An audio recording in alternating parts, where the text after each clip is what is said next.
Hi guys, I'm Adam Wilborn from WhatCulture. And I'm Andy Murray from WhatCulture. And don't forget, if you want to listen to the news as a podcast when you are out and about, you can do so by searching for WhatCulture Wrestling on either iTunes, Spotify, or wherever you get your podcasts from. But coming up today, news on a potential new signing for WWE. The ratings are in and the AEW just beat NXT for the third week in a row. News on a signing for AEW. I'm going to tell you about AEW's plans for Marty Scurll if he'd signed with them. Are WWE set to sue AEW? The real reason WWE might be changing a certain title's name. And just the latest on the revival, basically. This is the news. But we are going to kick things off with Shoot Season, which is officially back open as if it ever closed. A lot of controversial stuff happening in wrestling at the moment. One thing of that example, I've messed this up catastrophically, but we're going to keep on rolling, baby, because we're Fred Durst. Tessa Blanchard winning the Impact Championship. Lots of discussion going on there. And Booker T on his Hall of Fame podcast has called it, and I quote, the worst idea in the history of wrestling. Tessa, of course, defeated Sami Callihan, friend of the channel, Sami Callihan, for the belt over the weekend. And I've got some quotes here from Booker on his podcast. He says, "Shucky ducky, quack quack," amongst other things. Yeah. It makes me question and wonder if somebody is trying to blow this thing up on purpose. It's like saying, man, let's see how bad we can mess this thing up. He also said, if Tessa Blanchard goes back and wrestles the woman, she'll be able to beat all of them. Now the woman that beats her, she'd be able to go out there and beat the men too. The crossover of intergender wrestling is something that's for independent companies. If they want to be looked at as an indie group, keep doing stuff like this. So in summary, he didn't dig it, sucker. He was not... Take it away. Sorry, his logic there is insane. So, hang on, if you beat someone and then someone beats you, then they can beat everyone else. That's not how anything works. That's not how the world works, no. No.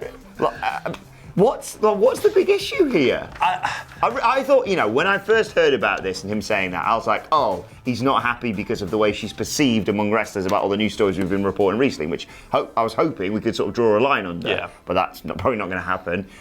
But no, he's just not happy at the fact that they've put the belt on the best person in their company in terms of, not necessarily in terms of the nicest person, but the best person. The best performer all yes. Right. Yeah, if he's making a believability argument, I can see his point a little bit, but at the end of the day, it's wrestling, and wrestling is fake. It's a scripted drama, soap opera thing. The main thing for me surrounding the Tessa situation is that Impact, we said this the other day, their audience at the moment, we don't know the exact figures because Access TV don't issue exact figures, but it's probably safe to say that they're down to the hardcores. They're down to the people that are going to stick around regardless. So who really is Tessa Blanchard winning the belt turning away? Are the people who are so vehemently against this, were they tuning in the first place? I don't know about that. And also, calling it the worst idea in the history of wrestling. Did you watch Hell in a Cell? I mean, yeah. Do you remember when Bischoff and Hogan put Impact head-to-head with Raw? That was one of the worst ideas in the history of wrestling. Not this. So, look, Booker T is obviously a Hall of Famer. Booker T is a legendary world champion and all these things. We're just a couple of fannies on YouTube at the end of the day. So Booker T has his opinion. Totally cool. I think it's nonsense. Yeah, I suppose it boils down that he's not a fan of intergender wrestling as opposed to his logic, which if you replace it with other people, it's like, well, Brock Lesnar beat everyone, but then Seth Rollins beat him, so Seth Rollins should beat everybody. Yeah. No. Yeah. That's like if saying, well, Liverpool beat Barcelona, but if Chesterfield have ever beaten Liverpool, we're better than Barcelona. Yeah. Yeah. Insane. Anyway, let's move on and talk about some new signings for AEW and WWE. The AEW one we'll get onto in a short while, but first, WWE and Dave Meltzer reporting the fact that Killer Kross may well have met with Triple H regarding a potential WWE deal. Meltzer says, while not signed yet, the betting line is that Kevin Kaser, 34, aka Killer Kross, ends up there. There was thought to be interested in him across the board due to his look. I think this is a good signing for them. Yeah, it makes sense, I think. He's about about 6'4", 6'5", about 250 pounds. So he Me, looks like basically. yeah, exactly. He's a big, intense, mean-looking dude. So Still again, me. you basically. Fits that mold perfectly. Fits that mold very, very well. Plays an intense character well. His other half, Scarlett Bordeaux, is in the developmental system at the moment as well. That's a nice little link up from there. Get to work with the missus again after they were in Impact together. So yeah, it makes all the sense in the world. WWE, you know, it's a great place for him to be. 34 years old. That's kind of like the average age they bring in people now, anyway, isn't it? So. Good for Killer Cross. Hope he gets a big money contract after the shenanigans that he had in Impact. Yeah, not a lot to say here, but anyone who's sort of a free agent or is flirting with both WWE and AEW can hopefully play the two companies off against each other. Easy for me to say. Get a big old payday. Yeah, exactly. And him and Scarlett were a great ad together. Yeah. Scarlett's awesome in herself. Yes. Really good performer. So hopefully they link them up on TV and they can do some cool stuff. Speaking of TV, let's talk about the ratings. Now, a lot of people don't like it when we talk about the ratings, but... Have you got your AEW paycheck through this month yet? I'll have to get Tony on the blower, man. He's late again. You got your NXT one? Yeah. Okay. Yeah, well, always. There you go. Vince. Bias incoming because AEW, with these objective numbers which are inherently biased, make sense of that. AEW won the ratings this week again. So they did, both shows actually held their audience reasonably well with the margin of error that you consider for Nielsen ratings. AEW, 940,000 total viewership. That's down 7,000 from the previous week. NXT, 700,000. Down 21,000 from the previous week. 18 to 49 demographic, the key demographic. AEW's had their highest number since mid-November, which is good. 0.38 rating. NXT, 0.21. And again, NXT, the only demographic that NXT won was the over 50s, but by a smaller margin than usual. The Michael Hamflett demographic, 0.35 versus AEW's 0.34. So I guess the takeaways from this are that all the Nightmare Collective and Dark Order and crap finishes stuff that happened last week doesn't seem to have had a big effect on the AEW viewership, although you could argue that the promotion of the special Bash on the Beach episode might have countered that a little bit. But, end of the day, again, as we say every single time, it's like 1.6, 1.7 million people watching wrestling on a Wednesday night. Good. I thought this summarised perfectly by a tweet last night. It's like, oh, here we go again. Brian Alvarez tweets two numbers and everyone on the internet starts arguing. Yeah. Like you say, great numbers, 1.64 million people at least watching Wednesday Night Wrestling. AEW may well pass 1 million next week. I mean, who doesn't want to watch wrestling on a cruise? It's on the boat! Like, how could you not want to see that? Both shows were simply phenomenal this week. I think, arguably this week, aside from when they were first starting and just throwing everything at you, was one of the best Wednesday Night Wars ever. Look, they're both doing better than expected. It's not a war, it's just two shows putting on great amounts of wrestling, and it's making the industry better. Just be happy with that. Just enjoy your wrestling. But congratulations to AEW. Yeah, Tony. Pay up, Tony. Right, let's continue to talk about AEW and the announcement that Taz has signed with AEW finally. You may, of course, have seen him recently doing bits and bobs on AEW Dark, but it's finally been announced he's officially signed with them. He made the announcement that unfortunately his Taz podcast is going to be going on an indefinite hold. Hey, not everyone can have the best podcast in wrestling. That would be us. But yeah, he's agreed a multiple-year contract with AEW, which is coupled with the announcement of a new TV show. It's all very interesting. Good for Taz, man. Good for Taz. I think we've said this a couple of times, but when he came in for the Dark spot, he was on that episode of Dark. He was on Dynamite recently as well.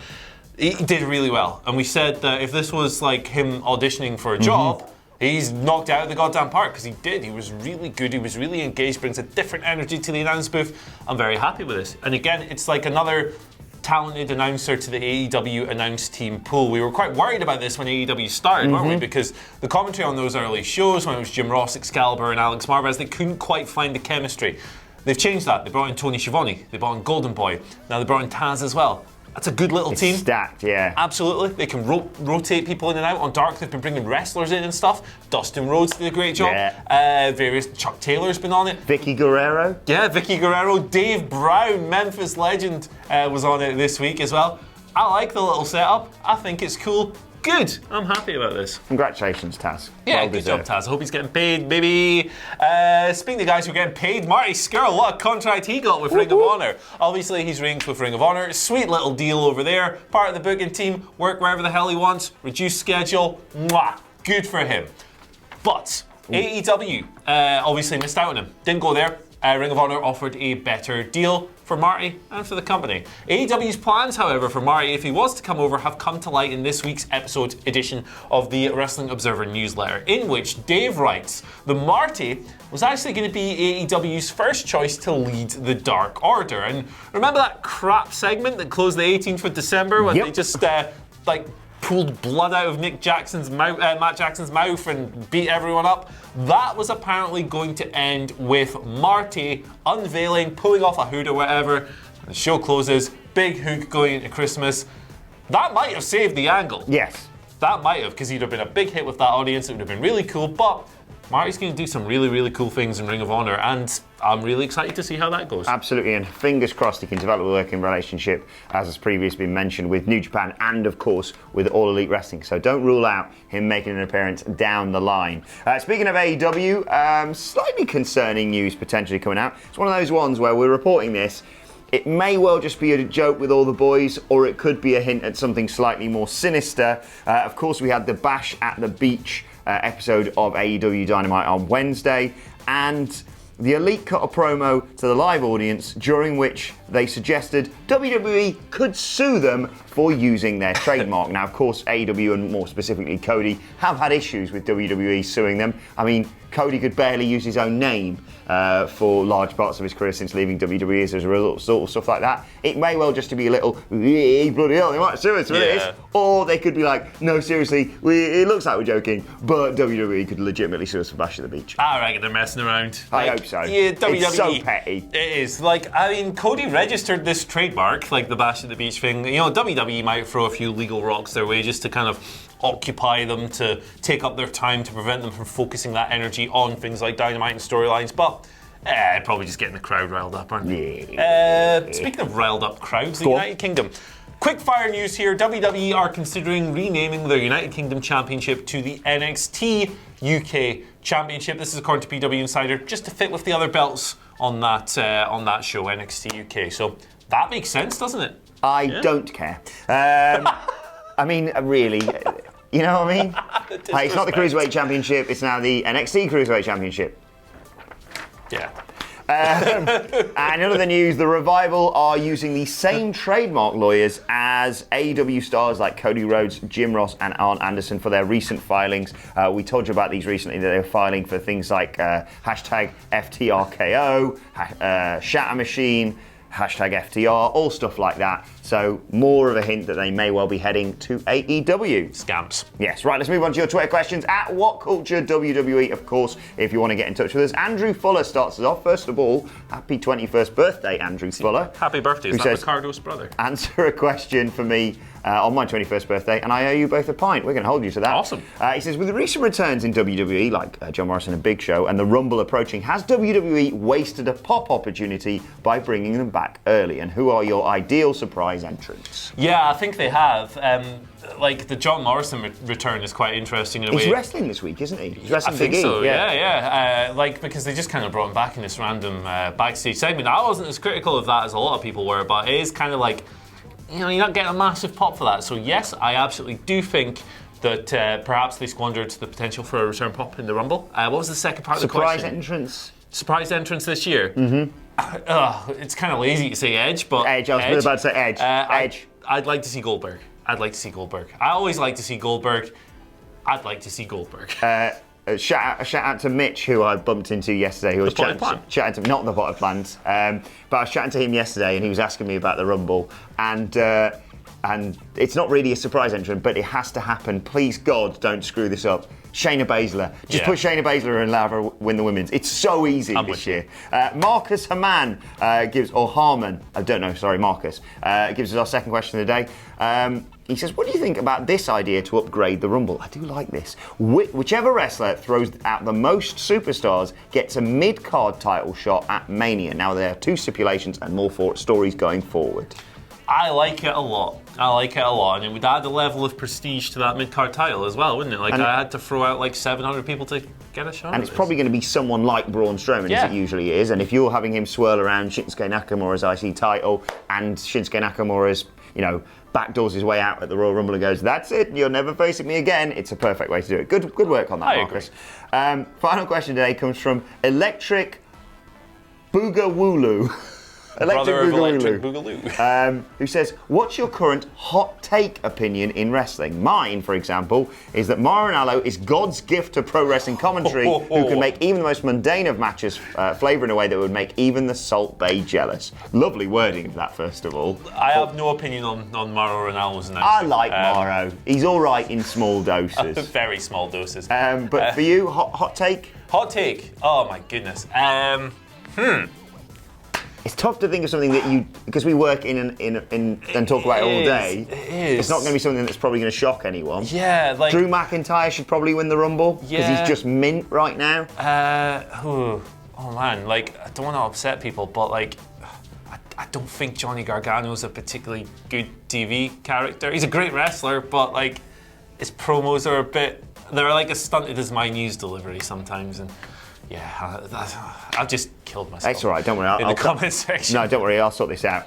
CM Punk not working for WWE is a work. Yes! There you go. Thank you, brother. Number 30 in the Rumble, baby. If it's not him, God help whoever it is. Right, let's move on to today's and finally, and shout out to our very own Ben Roy Turner, who brought this to our attention this morning.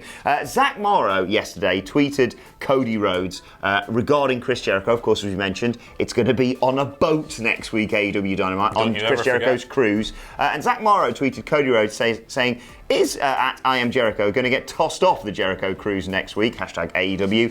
And Chris Jericho quote tweeted this and responded by saying, depends what you mean by tossed off. Oh, brother. It's a family show. It's a family show. Never change, Chris Jericho. It's a family I can't wait till what was it he says? Swab the deck with Jungle Boy's rat's nest of a hairdo. Michael Hamflet, actually, Big Walter through the house, came up with a really good bit of fantasy booking. John Moxley makes Chris Jericho walk the plank using one of the was it Hamflet or was it you? No, it was Hamflet. Yeah, you're right. Makes Jericho walk the plank with a spike from his jacket. I love it. I love the fact that John Moxley is a pirate. Do you know why they're called pirates? What is that? Because they are! Right, let's know your thoughts on that and all of today's news stories in the comments section below. Don't forget to like, share and subscribe. And subscribe to WhatCulture Wrestling on either iTunes, Spotify, or wherever you get your podcasts from for daily wrestling podcasts. Myself and the Dudley Boys will be, well, probably bantering off SmackDown, but previewing it a little bit later on today. Plus, you can let us know your thoughts and Twitter questions on Twitter at WhatCultureWWE. Watch there, follow both of us. You can follow him at Andy H. Murray. The H stands for here. You follow me. It's one of Triple H's favourite themes, that, you know. Really? He loves Gallus' themes. You can follow me at Adam Wilborn. I think I fired off my best tweet I'm going to fire off this year yesterday, so go and check that out. Follow us all at WhatCultureWWE, as I said, and make sure you subscribe to WhatCulture Wrestling for daily wrestling podcasts. My thanks to Andy Murray. Thank you for watching, and we will see you soon.